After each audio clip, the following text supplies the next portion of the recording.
The ultrasound gel was cold against Emily Harris's rounded belly, but not as cold as the silence that had settled between her and the empty chair. Beside the examine, 3 visits ago, everything looked perfect. Dr. Patel had said it with a warm smile, a gentle contrast to the sterile white walls. Baby's heartbeat is strong. Growth is right on track. Emily nodded, wiping the gel from her skin with mechanical movements. Perfect. The word felt foreign in her mouth these days. Perfect should have tasted sweet. Instead, it tasted like someone else's lie pressed against her tongue. She tucked that she could almost hear Ryan's voice if he were here. But he wasn't. The November got the photos. Looks good. Busy week ahead. 4 words about their child. 4 words after she'd sent him 3 pictures and a video of the baby's tiny fist opening and closing. Emily's fingers hovered over the keyboard. She wanted to type 100 things. Where did you go, Ryan? When did your grad? Do you even care? When did we? Doctor says everything is perfect. His response came an hour later. Good. The what was supposed to be a 3-month assignment had stretched on indefinitely, filled with excuses about unexpected hurdles in crucial investor meetings. Emily settled into the armchair that had become her evening refuge, pressing her palm against her belly, where the baby was doing what felt like somersaults. She'd started talking to the little one during these quiet moments. Your daddy's building us a future.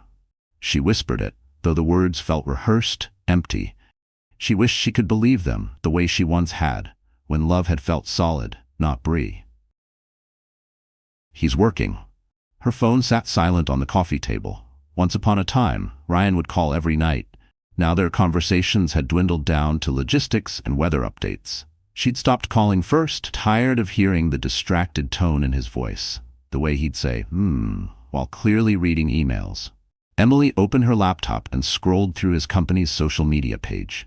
There he was in a group photo from some corporate event, looking sharp in his navy suit, wearing that same confident smile she'd fallen for 7 years ago. He looked happy, successful, like a man who had everything figured out.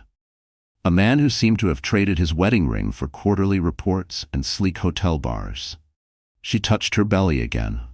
Maybe when you're born, things will be different, she murmured. Maybe he just doesn't know how to connect with you yet. The baby kicked, as if answering her doubts.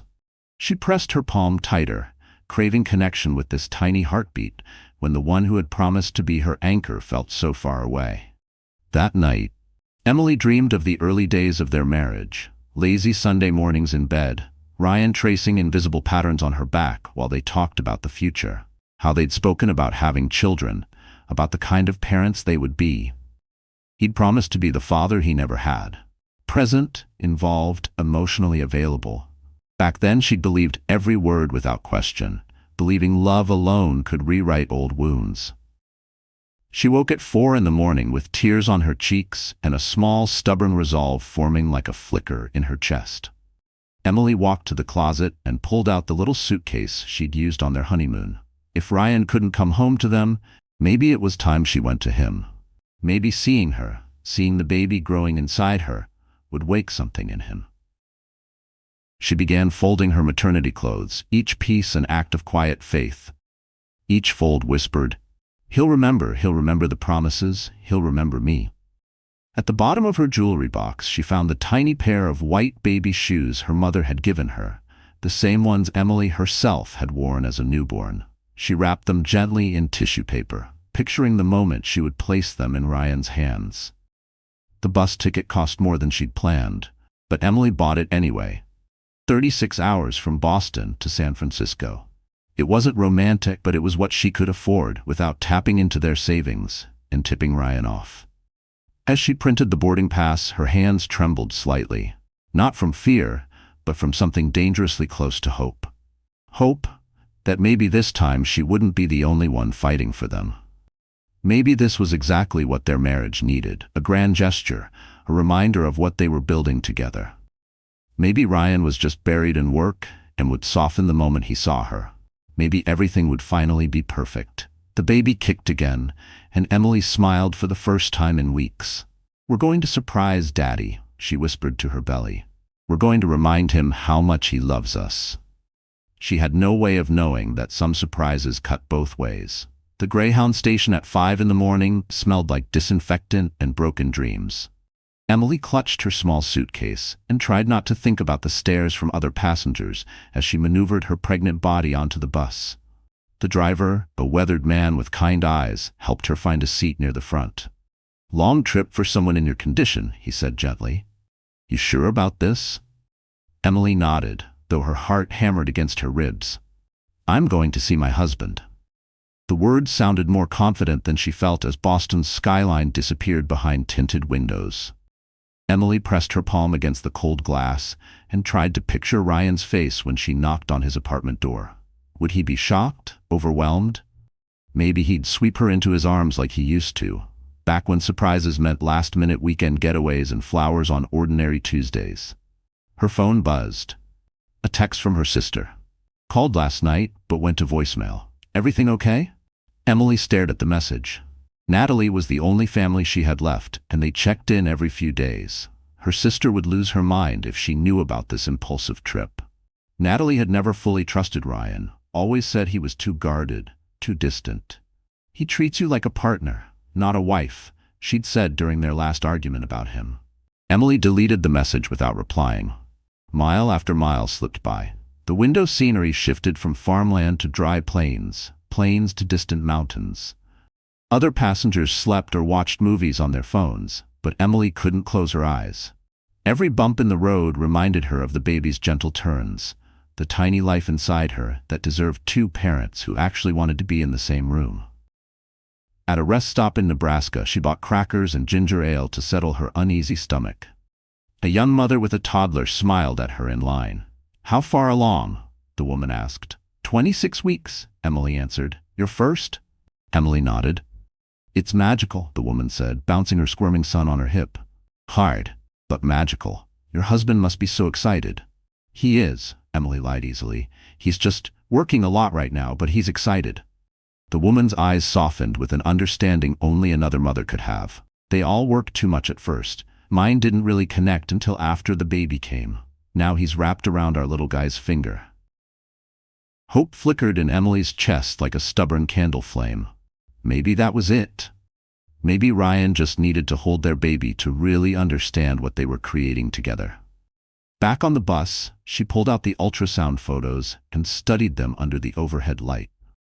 The baby's profile was clearer each time. A tiny nose, lips that looked like Ryan's, hands that reminded her of the way he used to cup her face when they were dating. She had fallen in love with those hands first, the way they moved when he talked about his dreams, sketched out business plans on napkins at tiny cafes, the way they trembled when he proposed, his fingers unsteady as he opened the ring box. "When did we stop talking about dreams?" she whispered to the photos. A text popped up on her phone. "Ryan, conference call moved to 6 p.m. your time.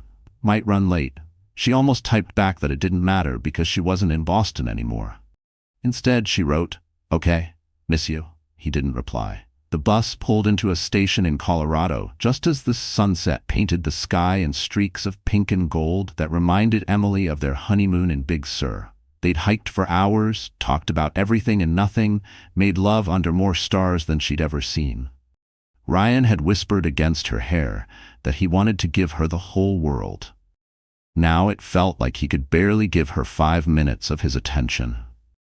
As the bus rumbled back onto the highway through the night, Emily dozed in short, uneasy spurts, dreaming of nurseries painted in soft yellows and Ryan reading bedtime stories to their baby.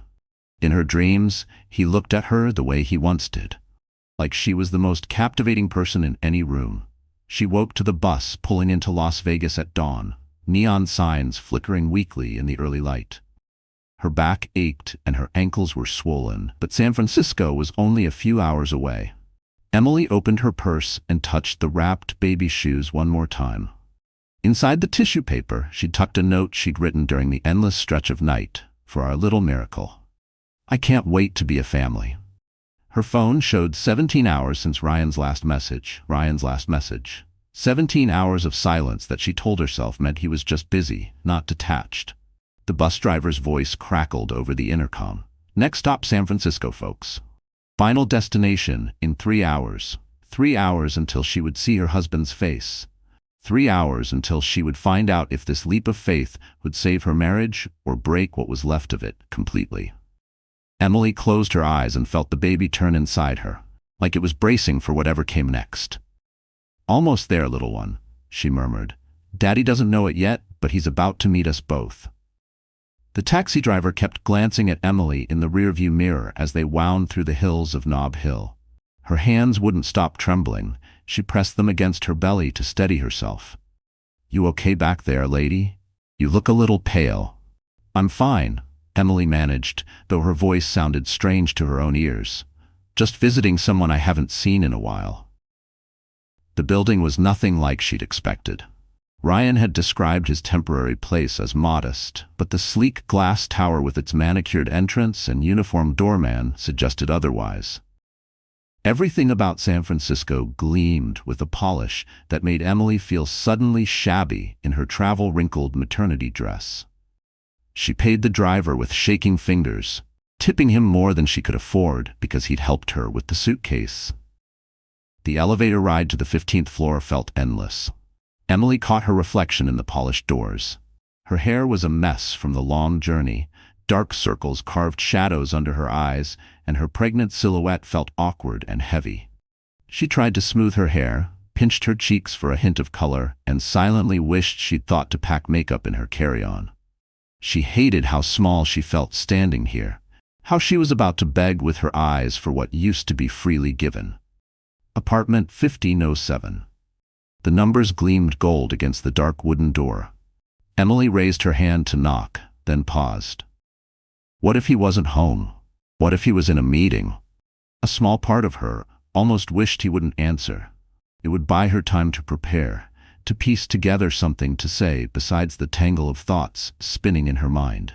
She could turn around now, slip back down the hallway, pretend this last shred of hope hadn't dragged her across the country. But she'd come too far to back out now. The first knock was so soft she barely heard it herself. The second was firmer. Footsteps approached from inside, and Emily's heart pounded so wildly she was sure the baby could feel it. She pressed a hand to her belly as if she could steady them both. "Please," she thought, "please let this be the moment that saves us." Coming, Ryan's voice came through the door, muffled but unmistakable.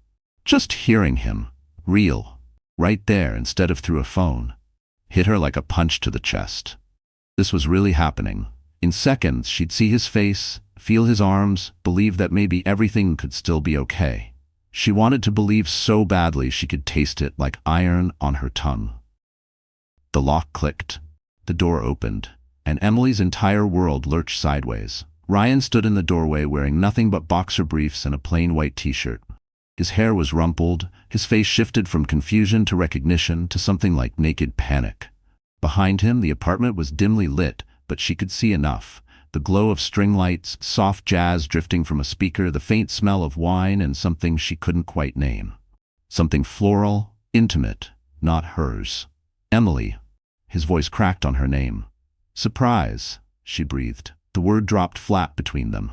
Her throat burned as the hope she'd carried like a lifeline turned to acid. Somewhere deeper inside the apartment, a woman's voice floated out, light and playful. "Babe? Who is it? The food's getting cold." "Babe." The word hit Emily like an open-handed slap.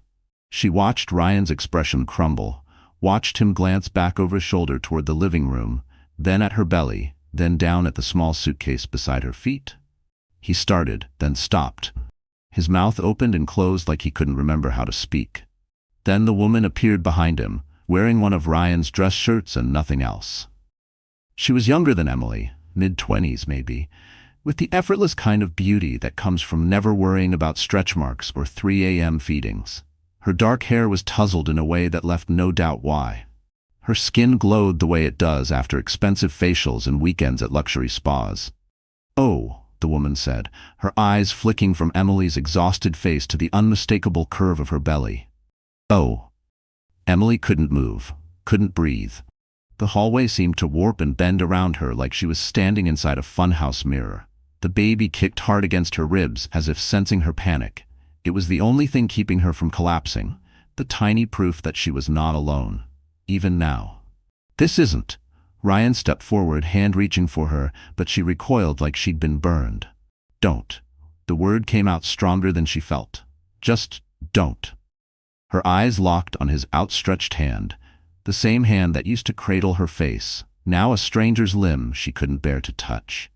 The woman, Emily didn't know her name yet, but she'd remember it forever, tugged Ryan's dress shirt tighter around her shoulders and stepped backward into the apartment.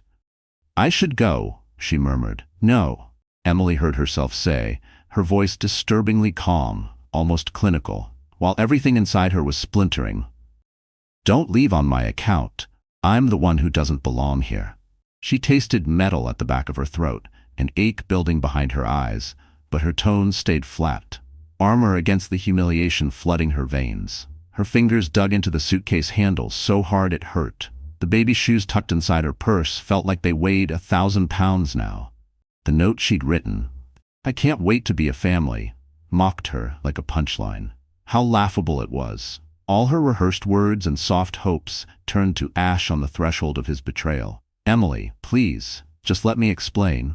Ryan's voice cracked, but she was already turning away, dragging her suitcase behind her with a robotic steadiness that belied the scream caught in her throat. She would not break here. Not in front of him. Not in front of her. The elevator doors couldn't close fast enough. As they slid shut, she caught one last glimpse of Ryan standing there half-dressed, frozen in the doorway, like a thief caught red-handed. The elevator sank floor by floor, carrying Emily away from her marriage, her future, and every naive dream she'd hauled across 2,000 miles of American highway. Each passing floor peeled another layer of hope off her bones, leaving something raw but unkillable underneath. When the doors opened in the lobby, she walked past the doorman, who tried to catch her eye, without a word, stepping straight into the blinding San Francisco sunshine that suddenly felt as frigid as a Boston winter. Emily stood on the sidewalk outside Ryan's building, her small suitcase by her feet, watching the blur of traffic through tears she refused to let fall.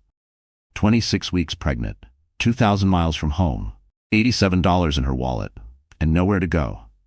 The afternoon sun burned down, making her thin maternity dress cling to her damp skin. A few pedestrians slowed, taking in the sight of a pregnant woman alone on a busy corner, but no one stopped. This was San Francisco. Everyone had somewhere else to be. Her phone buzzed again and again. Ryan, Emily, please answer. We need to talk. I can explain. Where are you? Please don't do anything stupid. Don't do anything stupid. As if coming here, surprising her husband, had been the stupid part. Not him having another woman in his bed. Emily powered off her phone. A city bus wheezed to a stop at the curb, its brakes sighing in the afternoon heat. She climbed on without caring where it was headed. The driver, a middle-aged Latina woman with tired, kind eyes, gave her a second look in the mirror. You okay, honey?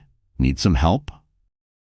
I'm fine, Emily lied, feeding coins into the fare box with trembling hands. She wasn't fine. She was the opposite of fine. She was a pregnant woman having what felt dangerously close to a panic attack on a San Francisco bus heading absolutely nowhere, with no plan and no one to call. The bus lurched forward, and Emily grabbed the cold metal rail just as a wave of nausea rolled through her. Not morning sickness. She was past that stage. This was pure, crushing emotional overload. Her chest felt tight, her breath shallow, and the baby flipped and kicked inside her, as if sensing every ounce of her unraveling. She got off at a random stop near a dingy strip mall and found herself standing in front of a 24-hour laundromat. Through the big front windows, she could see a few people folding clothes, the steady hum and churn of washing machines, the bright buzz of fluorescent lights that hummed with the steady thrum of normal life continuing on, oblivious. It was the most ordinary place she'd seen all day. Inside, the air smelled like cheap detergent and dryer sheets. Emily found a cracked plastic chair near the back and sank into it, her suitcase beside her like a loyal pet that had followed her through every bad decision. An elderly man reading a Spanish newspaper nodded politely at her. A young mother was folding tiny clothes at a metal table, while her toddler clattered empty detergent bottles together like toys. Emily watched the mother's practiced hands flipping and stacking little shirts and footy pajamas into neat piles. Soon she'd be doing the same thing, washing onesies and miniature socks, learning how to soothe a tiny human who depended on her for everything. Alone. The truth slammed into her so hard it left her breathless. She was going to do this by herself. Ryan might send checks. He was too careful about his polished image not to. But he wouldn't be there for 2 a.m. feedings or first steps or fevers or heartbreaks. He'd moved on. Moved on to someone younger, prettier, someone who didn't have stretch marks or swollen ankles, or the fragile hope of a woman who'd believed in forever. Her phone buzzed again. This time it was Natalie. Haven't heard from you in 2 days. Getting worried. Call me. Emily stared at the message. Natalie would want every detail. Where she was, what happened, how she could fix it. Her sister would probably book the next flight to San Francisco, ready to slay every dragon just like she always had since they lost their parents. But Emily couldn't bear to say it out loud yet. Couldn't admit that she'd crossed half the country to surprise a man who was already busy building a future without her. Instead, she typed, "Everything's fine, just busy. We'll call soon." The lie burned on her tongue like poison. An hour crawled by. The laundromat gradually emptied out until it was just Emily, the humming machines, and the harsh flicker of old fluorescent lights that cast strange shadows on the cracked walls. She found herself counting the baby's kicks, 23 in 10 minutes. Active, healthy, blissfully unaware that their whole world had just fallen apart. "I'm sorry," she whispered to her belly. "I'm so sorry. I did this to us." As if in response, the baby calmed, still and quiet beneath her palm. Emily pulled out her battered wallet and counted her cash again. $87. Not enough for a motel room in San Francisco. Barely enough to eat for a couple of days. She still had her return bus ticket, but it wasn't until next week. She'd planned to spend the days with Ryan, explore the city together, pretend they were tourists in love instead of strangers with the same last name. The laundromat owner, a kind-faced man in his 60s, appeared at her side. "We're closing up soon," he said softly. "You got somewhere to go, sweetheart?" Emily looked up at him, this stranger showing her more kindness than her own husband had in months, and felt something splinter deep inside her chest. "I don't know," she admitted, the words raw and humiliating on her tongue. He studied her quietly, eyes drifting to her belly, her tear-swollen face, the battered suitcase that practically screamed nowhere to go. "There's a women's shelter about 6 blocks from here," he said gently. "They help women in tough spots. Want me to call them for you?" Emily nodded, not trusting her voice. While he made the call, she pressed both hands to her belly and made a silent vow to the tiny heartbeat inside her. "Whatever happens next, I won't let us be victims. I won't let us disappear." She had no idea how she'd keep that promise. But sitting in that humming, half-lit laundromat, breathing in the faint scent of other people's clean clothes and fresh starts, she knew she had to try.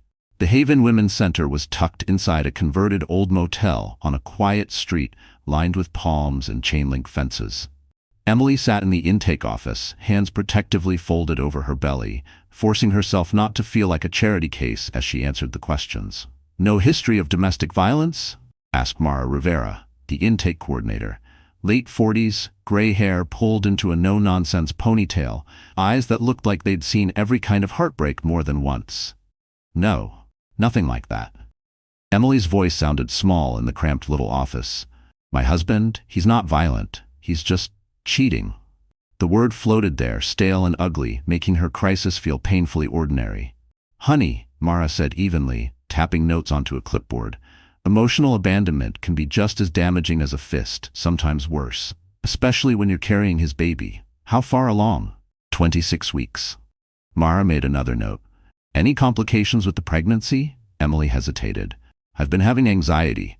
My OB back in Boston prescribed something mild, but I left in a hurry. I didn't bring much with me."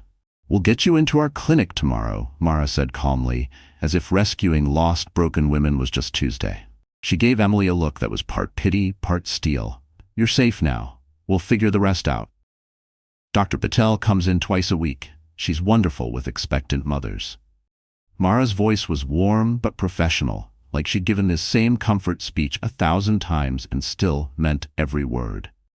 "For tonight, we have a bed in the family wing. Shared bathroom, but it's clean and quiet. The room was smaller than Emily's walk-in closet back home, but it had a window overlooking a little courtyard where someone had planted sunflowers along a chain-link fence.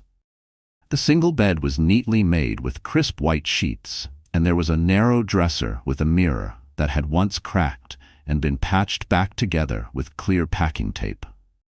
Emily unpacked what little she had with mechanical focus, hanging her dresses in the tiny closet, lining her toothbrush and face wash on the windowsill. At the bottom of her suitcase, still wrapped in tissue paper, were the baby shoes. She held them in her lap for a long moment, then placed them gently in the top dresser drawer, as if hiding proof of her own foolish hope. Dinner was served family-style in a common room where about a dozen women and a few tired-eyed children gathered around mismatched tables. Emily ended up next to a woman named Bianca, who looked about her age and was 7 months pregnant. "First night?" Bianca asked, scooping rice and beans onto a plastic plate. Emily nodded. "You?" 3 weeks. My boyfriend decided he wasn't ready to be a dad after all. Cleared out our joint account and ghosted. Bianca's tone was blunt, but Emily heard the tiny break beneath the words. Emily didn't flinch. "What about you?" Bianca asked back. "I traveled from Boston to surprise my husband." Emily's voice didn't shake. "Found him with someone else." "Jesus," Bianca muttered under her breath. "That's brutal. What are you going to do now?" It was the question Emily had been shoving aside all day. "I don't know. I have a return bus ticket for next week, but going back feels impossible." "Yeah," Bianca said quietly. They ate in companionable silence, two strangers, two mothers-to-be, sharing the heavy understanding of women who'd been forced to imagine a new life alone. After dinner, back in the quiet of her room, Emily finally called Natalie. "Where the hell have you been?" Natalie's voice was sharp, tight with panic. "I've been calling for 2 days, Emily. Are you okay? Is the baby okay?" Emily closed her eyes, sitting on the narrow bed in her borrowed safe space. "I'm in San Francisco." "What? Why?" "Emily, what's going on? Is everything—" "I need to tell you something," Emily cut in, her throat tight, "and I need you not to say I told you so." Silence stretched long enough that Emily checked the phone to see if the call had dropped. "He's cheating," she whispered. Natalie's voice came back low and cold, every word sharp as a blade. "That bastard. Where are you staying? I'm booking a flight right now." "No." The word shot out sharper than Emily meant, but she didn't soften it. "I need to figure this out myself. I need to. I can't have you rescuing me. Not this time." Her voice trembled, but underneath was something solid she hadn't felt in years, the beginning of her own backbone. "Emily, you're 6 months pregnant and alone in a city you don't know. This isn't the time for independence." "Maybe it's exactly the time." Emily surprised herself with how steady her voice was. "I've let other people make my choices my whole life. First you, after Mom and Dad died, then Ryan. I don't even know who I am when I'm not bending over backwards to please someone else." Saying it out loud felt like unlocking a door she'd kept barricaded for too long. Natalie was quiet for a long stretch. "Are you safe? Do you have somewhere to sleep?" "Yes, there's a women's center here. It's actually okay. The people are kind." "A shelter?" Natalie's voice cracked a little. "Emily, please let me help you. I can wire money. I love you." Emily cut in gently but firmly, "But I need to do this alone. Just trust me, okay?" She needed Natalie to love her enough to believe she could stand on her own 2 feet. "Okay." After she hung up, Emily lay on the narrow cot and listened to the shelter settling into sleep. Children's voices floated down the hallway. Somewhere, a TV murmured low. Outside her window, the San Francisco traffic hummed like a lullaby. She pressed her hands over her belly, anchoring herself in the truth that she was here. She was safe, and she was enough. Her phone buzzed. Another message from Ryan. "Emily, please. I know you're hurt, but we can work this out. Call me." For the first time since she'd found him with someone else, Emily felt something besides grief. She felt anger, clean, sharp, and energizing. Not the helpless rage that burns out fast, but a flame she could build a life around. She typed back, "We have nothing to work out. You made your choice." Then she blocked his number. The baby kicked hard, as if in approval. Emily pressed her palm to the flutter under her ribs, and for the first time in days, smiled, really smiled. "It's just you and me now," she whispered. "And you know what? Maybe that's not the worst thing." Outside her window, the The sunflowers nodded in the evening breeze, their faces turned toward tomorrow's sun. For the first time since stepping off that bus, Emily felt like maybe she could turn toward tomorrow too. She woke to sunlight pouring through her tiny window and the squeal of children playing in the courtyard below. For one blissful moment, she forgot where she was. Then reality settled in, solid and undeniable. She was in a women's shelter in San Francisco, 6 months pregnant, her marriage gone. But instead of suffocating despair, what she felt surprised her. It felt like relief. Dr. Patel turned out to be a soft-spoken woman in her 60s with kind eyes and practiced hands, who examined Emily in the shelter's small medical room. "Your blood pressure is a bit elevated," she said, peeling the cuff from Emily's arm. "Not dangerously so, but it's something we need to watch. Stress can be especially hard on you right now." "I know." Emily's voice was calmer than it had been in weeks. "I've been having anxiety attacks." Just saying the words aloud felt like cracking open a window after too long in a stifling room. When did they start? Emily thought about it. Months ago, when my husband started pulling away, I thought it was normal pregnancy nerves, but your body was telling you something was wrong before your mind caught up. Dr. Patel made neat notes on the chart. "I'm going to prescribe something mild for the anxiety, and I want you to consider staying here in San Francisco until after the baby comes." Emily blinked. "Stay? Here? You're in your 3rd trimester. Air travel is complicated after 36 weeks, and a cross-country bus ride, not safe in your condition." Dr. Patel shook her head gently. "Besides, you've been through a big emotional trauma. Sometimes a change of scenery can be exactly what the soul needs to heal." She said it like an invitation, not a sentence, but a permission slip to start over.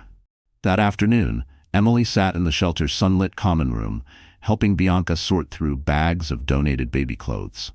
It was strangely soothing, creating neat stacks out of a mess, preparing for something new. Each tiny onesie folded felt like planting a flag in new territory. Here is proof she was building a life for her child, piece by piece. "I've been thinking about what you said yesterday," Bianca said, holding up a tiny yellow onesie. "About not knowing who you are when you're not trying to keep everyone else happy." "Yeah, I was the same way, always twisting myself into whatever shape he wanted. When he bailed, I thought I'd vanish too." Bianca folded the onesie carefully, smoothing the wrinkles with her palm. "But you know what's weird? I'm starting to remember the stuff I liked before him. Music, books, things I forgot I cared about. It's like meeting myself again." Emily felt something flicker deep inside. Recognition. When had she last remembered Emily Harris the person, not just Emily the wife, the mother-to-be, the fixer of problems she didn't create? When was the last time she'd read a book for fun instead of scanning endless pregnancy blogs? When was the last time she'd played music that wasn't just Ryan's playlists filling the house? "What kind of music?" Emily asked. "Jazz, old blues. My grandma loved Billie Holiday, used to play her records while she cooked." Bianca smiled softly. "I haven't listened to any of that in years." That evening, Emily sat alone in the courtyard while the sun dipped behind the shelter's crooked fence. Her laptop balanced on her knees. She opened her email for the first time since arriving in San Francisco and immediately regretted it. 17 unread messages from Ryan. Some apologetic, some angry, some pleading. "You can't just vanish like this. Yasmin doesn't mean anything.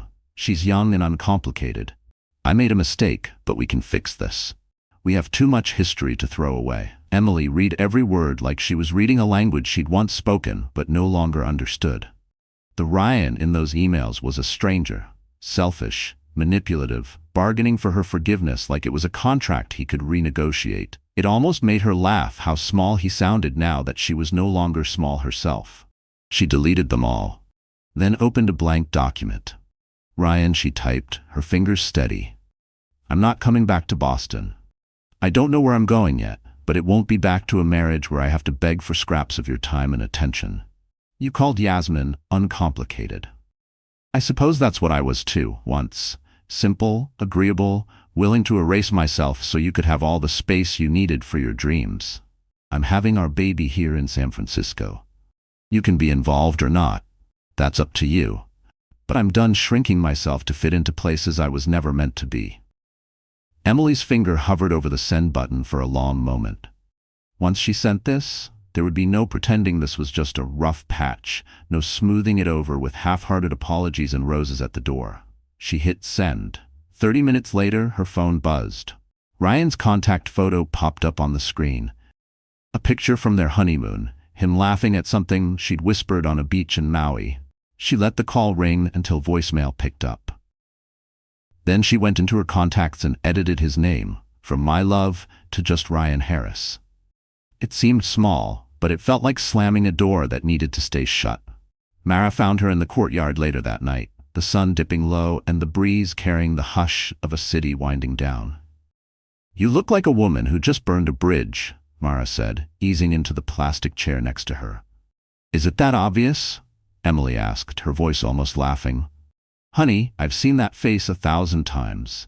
It's the look of someone who chose herself for the first time in a long while." Mara's eyes twinkled kindly. "How does it feel?" Emily actually thought about it. Terrifying and free. "Is that possible?" "More possible than you'd think." Mara was quiet a beat, then added, "You know we have a program here. Job training, life skills, childcare help. It's for women ready to build an independent life." "I have a degree," Emily said, almost sheepishly. "Marketing. But I haven't worked since I got married." "When was that?" 5 years ago. Saying it out loud stung more than she expected. 5 years she'd spent as Ryan's perfect, polished wife, hosting dinners, running his calendar, smiling for Christmas cards. "Skills get rusty when you don't use them," Mara said gently, "but they come back. And San Francisco's got 1,000 marketing firms. Plenty of places that would love someone willing to start over." Start over. The words should have scared her, but instead they sparked a quiet fire in her chest, something she realized was hope. The baby kicked, strong and certain, and Emily pressed her palm against the movement. "What do you think?" she whispered down at her belly. "Ready for an adventure?" The answering flutter felt like a yes. 2 weeks later, Emily sat in the small sunlit office of Meridian Marketing, a mid-sized agency in the heart of Soma, trying not to fidget with the cheap interview folders she'd picked up at a thrift shop.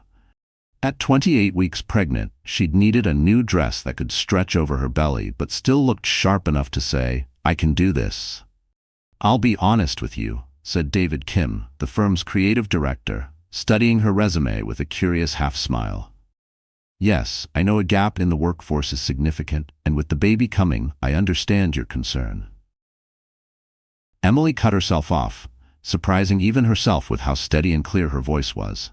"But I also bring something valuable. I've planned complex social events for 50 to 100 guests, handled vendor negotiations, last-minute crises when caterers bailed.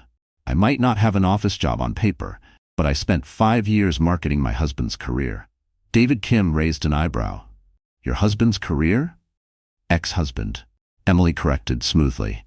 "And yes, I organized networking dinners, managed his professional image, wrote all his client-facing correspondence. I was basically an unpaid marketing manager."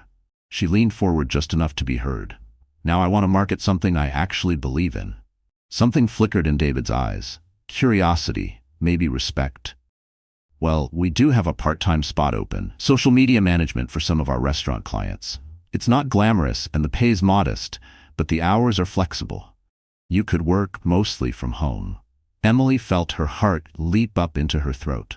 "I'd love to hear more about it." An hour later, she walked out into the cool San Francisco breeze with a job offer in her purse and a start date for right after the baby arrived. 20 hours a week, barely enough to cover groceries and a bus pass, but it was hers. Something she'd earned with her own words, her own hands. Her phone buzzed as she waited at the bus stop. It was Natalie, her sister's voice sharp and unstoppable. No hello, no greeting. "I've been patient. 3 weeks, Emily. I'm coming to San Francisco." "Natalie?" "No arguments. I booked a hotel near SFO. I'll be there tomorrow." Emily closed her eyes, bracing herself. Natalie meant well, but she had a way of taking charge, fixing everything whether you asked her to or not. "I told you, I need to do this alone. You've done it alone. You've proved whatever you needed to prove. Now let me help you." "What if I don't want help?" The words came out sharper than Emily intended. "What if I'm actually figuring this out?" Silence. "I just got a job," she added, her tone softer now. part-time, but it's something. I'm enrolled in childbirth classes at the community center. I found a pediatrician who takes my insurance. I'm building something here." "In a homeless shelter?" Natalie shot back. "It's not a homeless shelter, it's transitional housing. And yes, I'm apartment hunting. There's a studio in Mission that might work." Natalie went quiet long enough that Emily thought the line had dropped. "You sound different," her sister said finally. "How?" Natalie asked. "Stronger. More what?" "More like myself," Emily said, her throat tightening with the truth of it. "I didn't know I had a self. I was always your little sister. Then I was Ryan's wife. I've never just been Emily." "And how does just being Emily feel?" Emily glanced around at the crowded Soma sidewalk, the palm trees swaying in the bay breeze, the mess of traffic and people weaving through crosswalks, each wrapped in their own dreams and small disasters. "Scary," she admitted. Then she smiled, really smiled. "But good, really good." That evening, Emily sat cross-legged on a floor mat at her first childbirth class at the community center in Mission. She was the only single woman in a room full of awkward, wide-eyed couples, but the instructor, a big-hearted woman named Dolores, made sure she felt seen. "Birth is a solo journey anyway," Dolores said during the breathing practice. "Partners can help, but in the end, it's you and your baby doing the real work together." Emily closed her eyes, her hand resting on her round belly, breathing in sync with the quiet rhythm inside her. No fear about whether Ryan would be there when her water broke. No dread that he'd pace the waiting room, bored and restless. Just her and her baby, a small team of two. After class, she sat in the front seat of her used Honda Civic, bought with the last of her savings, and for the first time since sending that email, she called Ryan. He answered on the first ring.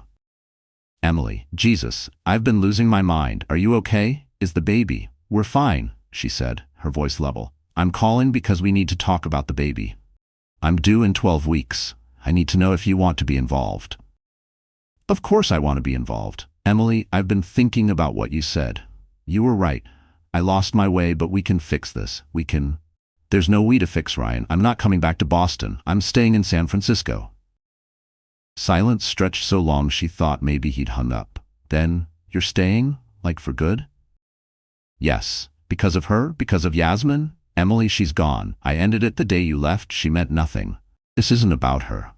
Emily's voice was clear, unwavering. "This is about me, about who I am when I'm not folding myself to fit your life. I'm not doing that anymore. I never asked you to change. You didn't have to. I did it all on my own, and now I'm undoing it." Another silence. Then Ryan's voice, smaller than she'd ever heard it. "So, what happens now? Now, you decide what kind of father you want to be. You can visit, you can FaceTime, you can be in this baby's life, but you don't get to be in mine. Not as my husband."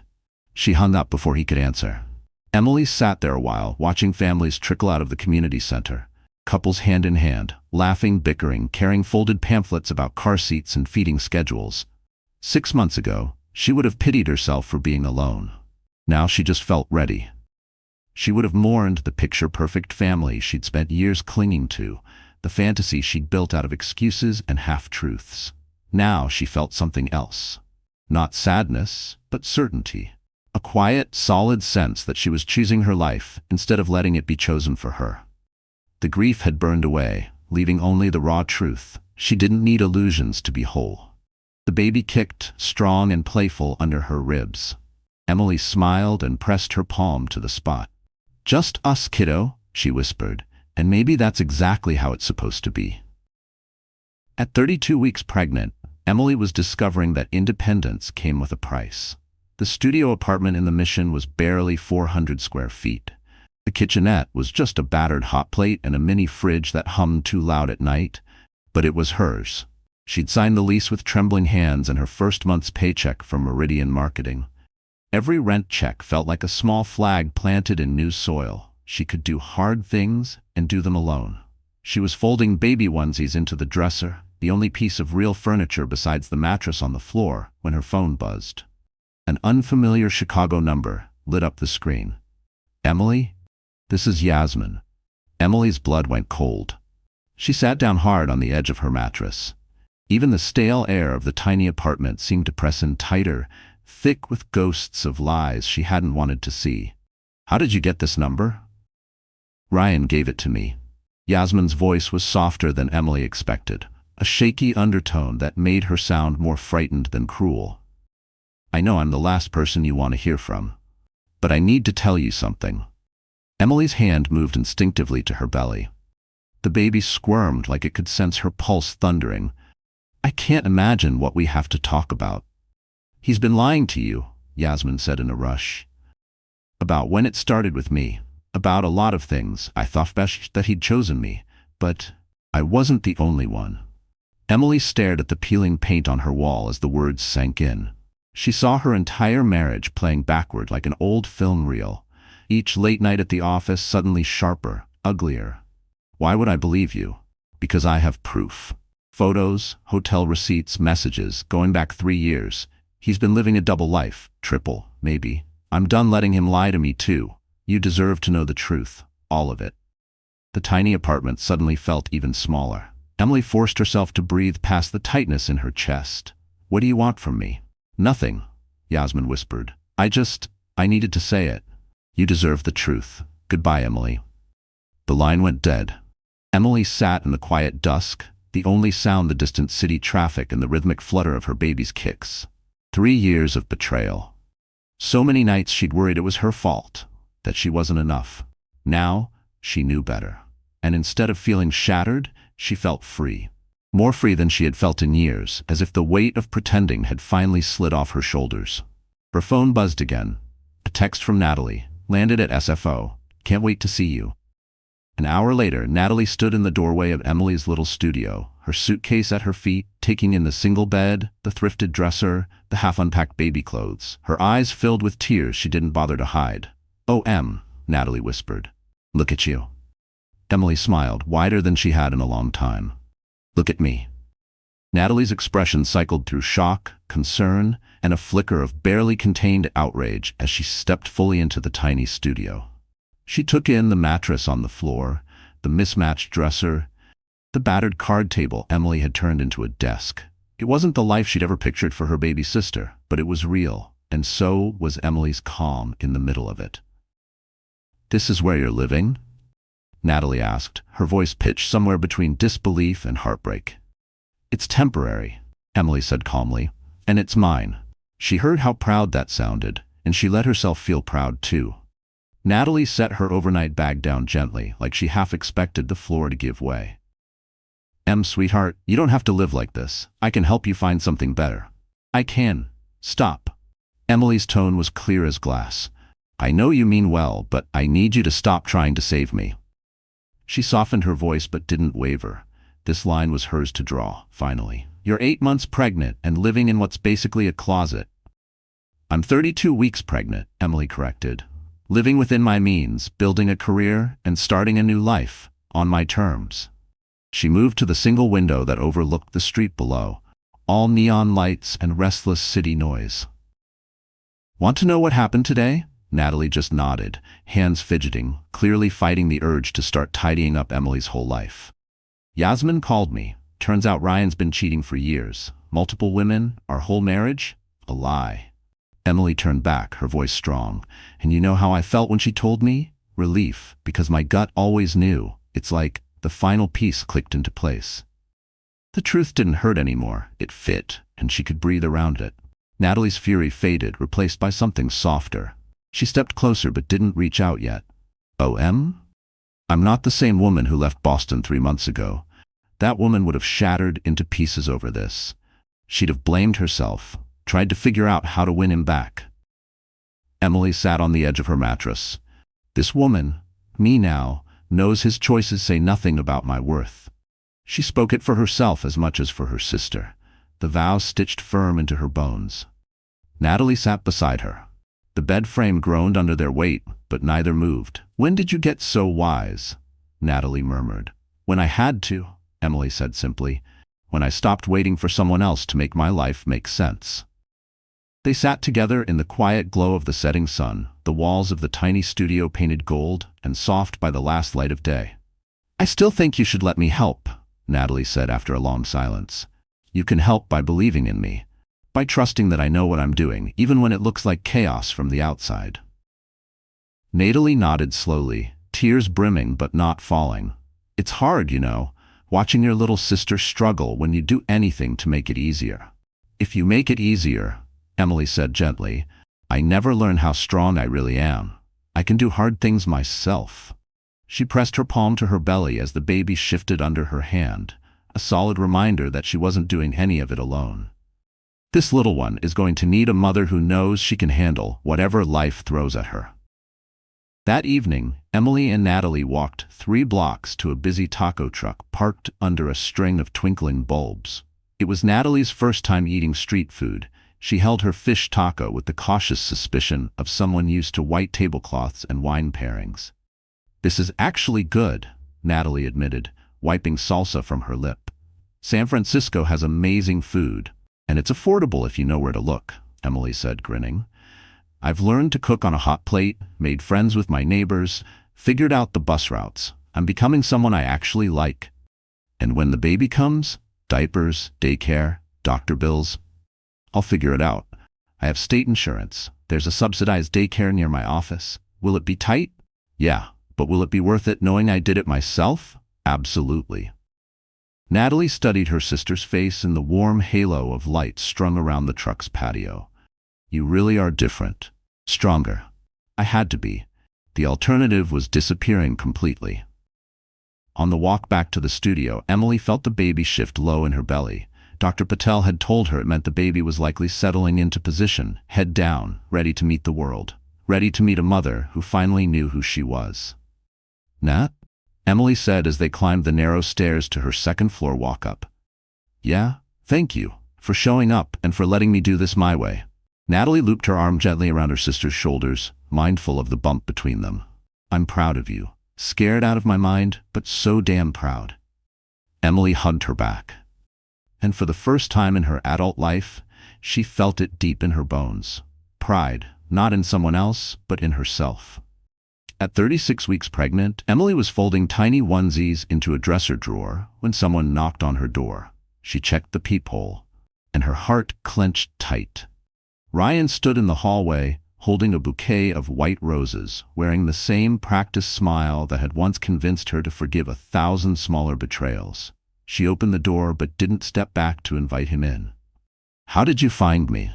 Your sister gave me the address, Ryan said, eyes flicking to her belly, the cramped studio visible over her shoulder. My God, you look so pregnant. I am pregnant, Ryan. That's what happens at 8 months. Her voice was even, steady, every word a line she wouldn't let him cross again. Why are you here? He held out the roses, the same kind he'd always brought home after their worst fights, as if petals could soak up bitterness and lies. I flew out to see you. We need to talk about our future. We don't have a future, Ryan. We have a baby coming in a month. That's not our future, that's theirs, whether you want to admit it or not. Ryan stepped closer, and Emily caught a whiff of his cologne, once comforting, now suffocating. Emily, I know I messed up. I know I hurt you. But what are you doing here? Living like this? He swept his hand at the cramped studio, the card table, the thrift store crib tucked in the corner. This isn't you. You're right. This isn't the me you knew. That woman's gone. Ryan's jaw clenched, that same cold edge she'd seen him wear in boardrooms when a deal went sideways. Look, I get it. You're mad. You have every right. But punishing our child because you're trying to prove a point? That's not fair. The accusation sliced through her, hot and sharp. Emily felt the baby roll under her ribs, restless with her quickening pulse. Punishing our child? Her voice dropped to a chilling calm. By giving them a mother who knows her worth? By teaching them that self-respect matters more than gilded cages and polite lies? Come on, Emily. Look around you. You're living in a shoebox when you could have everything.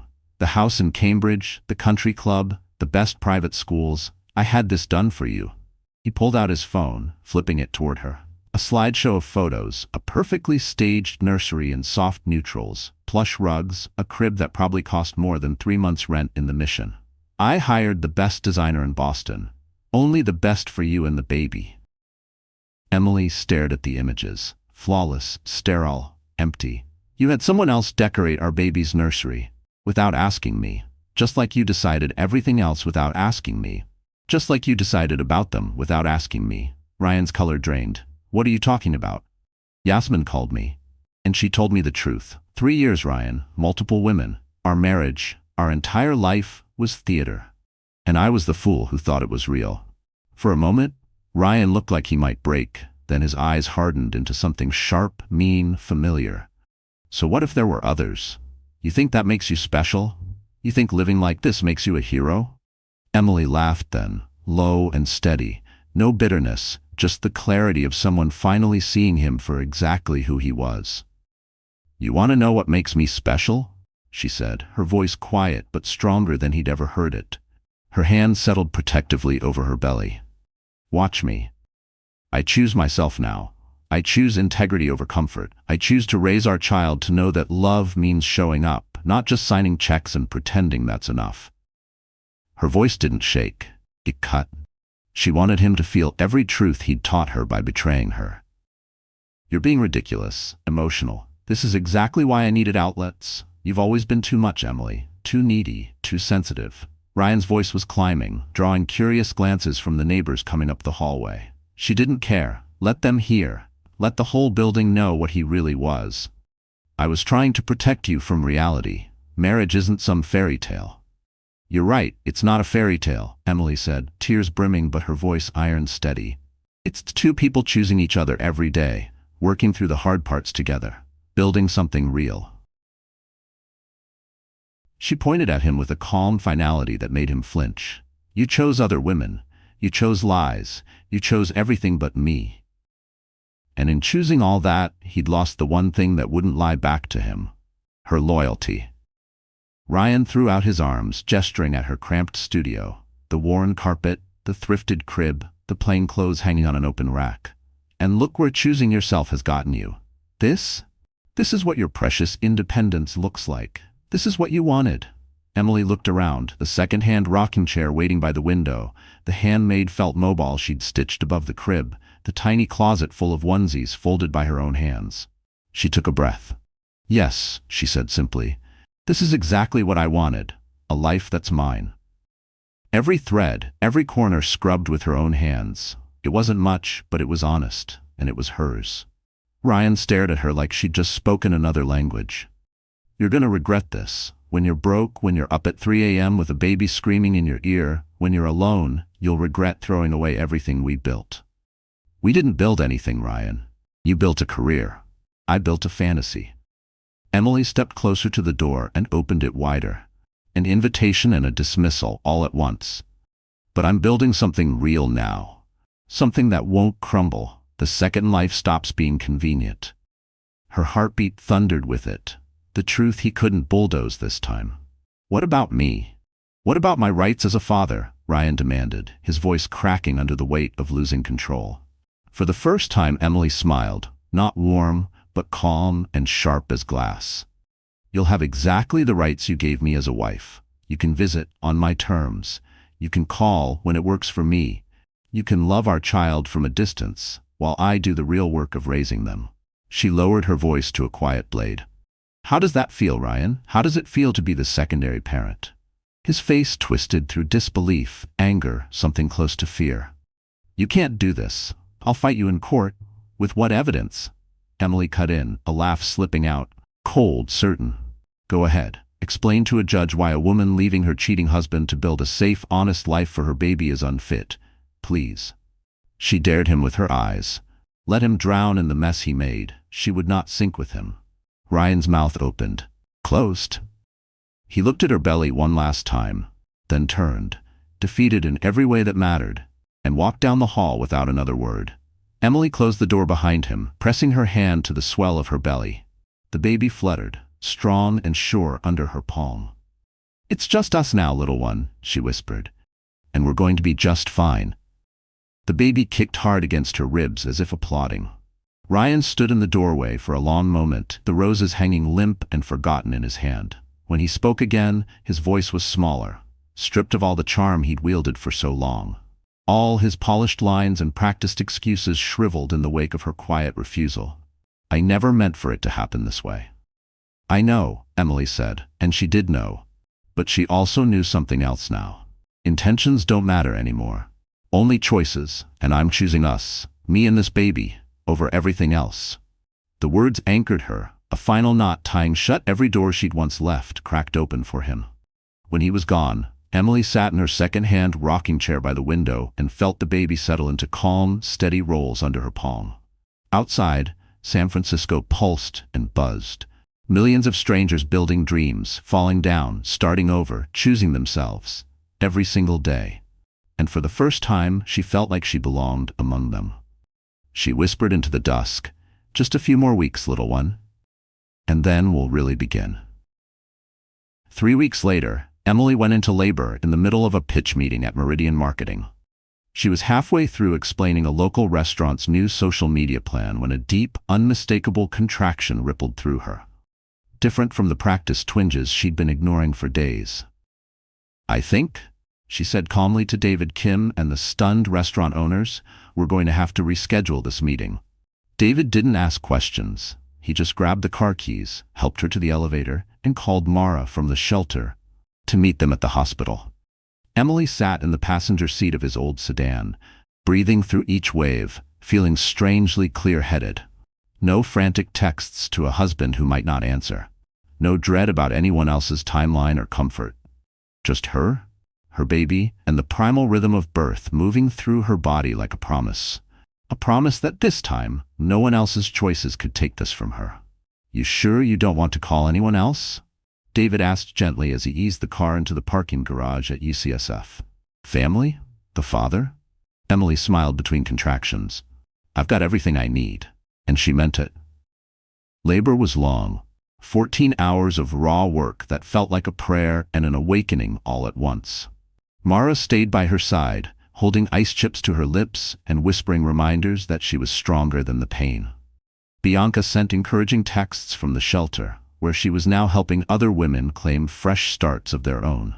At 6:47 a.m. on a Tuesday in March, Lily Catherine Harris entered the world, red-faced and furious, wailing like she'd come out fighting for both of them. Emily cradled her daughter, feeling something click perfectly into place. Not completion. She'd learned she didn't need anyone to feel whole, but expansion, like her heart had grown brand new wings and rooms at once. Like every scar she carried now made space for something breathtaking and soft. "She's perfect," Mara whispered, eyes shimmering as she brushed a finger over Lily's tiny fist. "Look at that grip. She's going to be a fighter." Emily studied her daughter's face. The nose was Ryan's, sure, but the determined set of her jaw was all Emily. Lily's unfocused eyes found her mother's in a way that felt almost too deep to bear. "Hello, Lily," Emily breathed, her voice breaking on the sweetness of it. "I'm your mom. We're going to have the best adventures, you and me."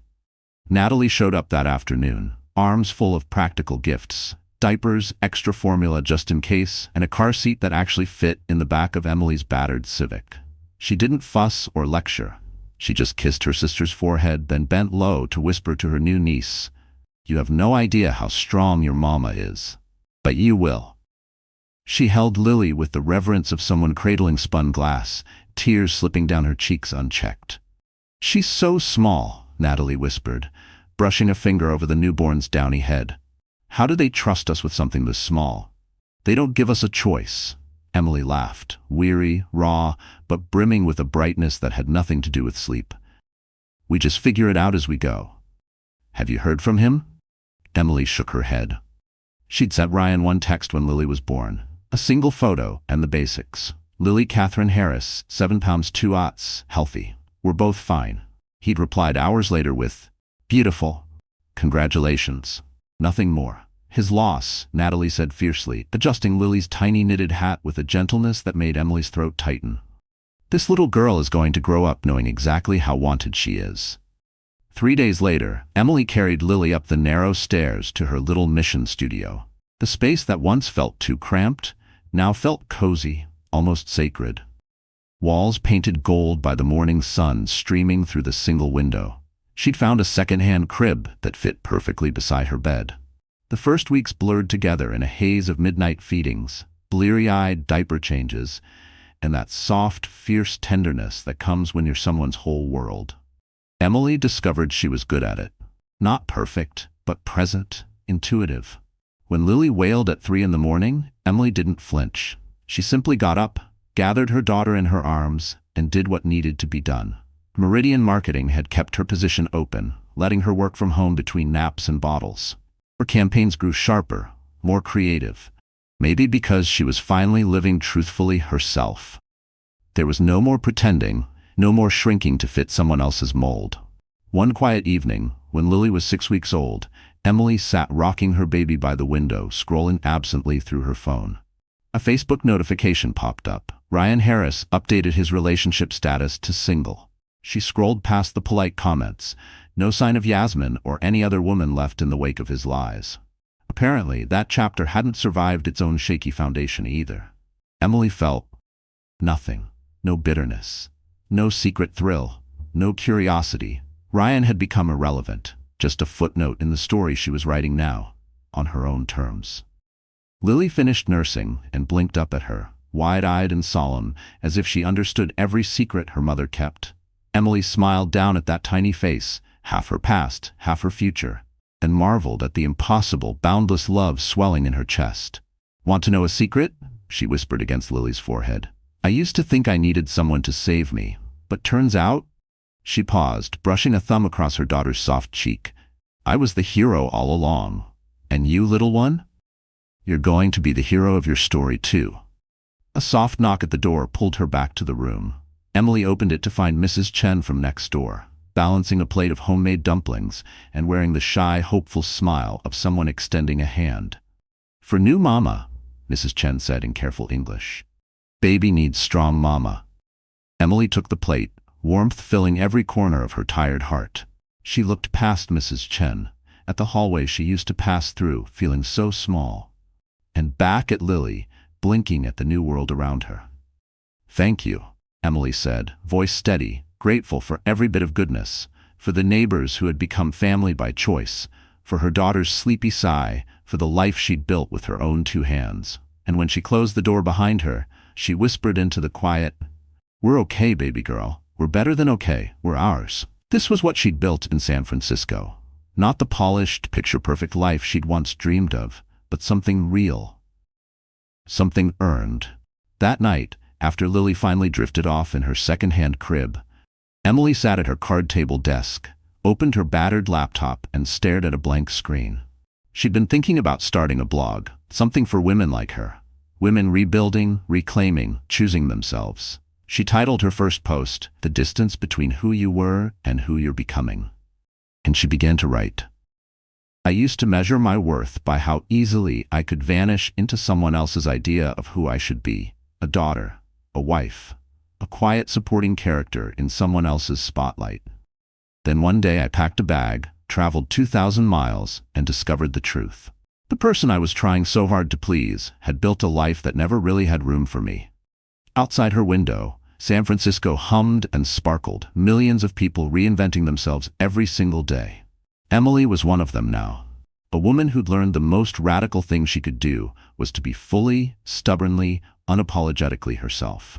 She glanced over at Lily, her tiny chest rising and falling in sleep, and then at the quiet, imperfect, fiercely hers life they were building. One honest day at a time. Emily smiled. This was freedom. This was what choosing yourself looked like. And it was so much more beautiful than any fairy tale she'd once tried to live in. 1 year later, Emily stood barefoot on Ocean Beach, watching 18-month-old Lily toddle across the warm sand with the serious focus of a tiny explorer, determined to conquer the world one seashell at a time. "Mama, look," Lily squealed, waving a sand-dusted shell like treasure snatched from the deep. "Beautiful baby girl," Emily said, scooping her up and pressing a kiss to her sun-warmed forehead. "Just like you." Her blog, Rebuilding You, now had over 50,000 readers. Women from every corner of the world sharing stories of walking away from what broke them, finding themselves in the wreckage, daring to dream again.